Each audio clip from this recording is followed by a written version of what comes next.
police Bhubaneswar रे गोटे मुख्य टार्गेट विगत किछि दिन धरी रही जे स्ट्रीट क्राइम उपरे केमती कंट्रोल आने स्ट्रीट क्राइम रे जो लोक सबुठु बेसी अफेक्ट होउछंती मोबाइल स्नैचिंग मोबाइल चोरी मोबाइल हजिबा प्लस चेन स्नैचिंग तेणु आमे कमिशनरेट पुलिस तरफ विशेषकर बोथ भुवनेश्वर और कटक रे गोटे ड्राइव करी रखीचु जो थे कि आमे लोकंकर जो मोबाइल चोरी होईची बा स्नैचिंग होईची बा हजिची ताकू केमिति आमे ट्रेस करियो आज से परिप्रेक्षी रे भुवनेश्वर डीपीओ रे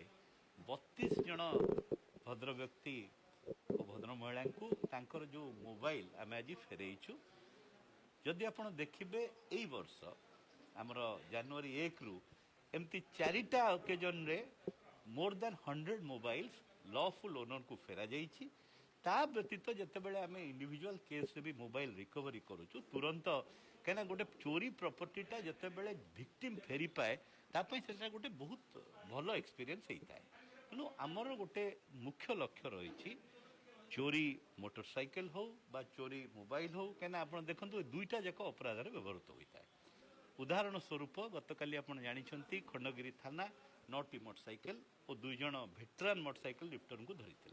तेणु आमर गोटे बड़ काम है खाली तो रिकवरी करूनी केमती जो चोरी जिनस गुड़िक लॉफुल ओनर पाखे पहुँचो ये ड्राइवटा कमिशनरेट पुलिस तरफ जारी रहीना सबु बेले आमर लक्ष्य रोर धरिबा आ प्रॉपर्टी रिकवरी करी प्रॉपर्टीटा लॉफुल ओनर को फेरइबा यही जिनसटा आमे जारी रखिबु आमे पुणी भी कहूचु जे आमे समस्त सहयोग आवश्यक रही कहीं ना चोरा मोटरसाइकेल चोरा मोबाइल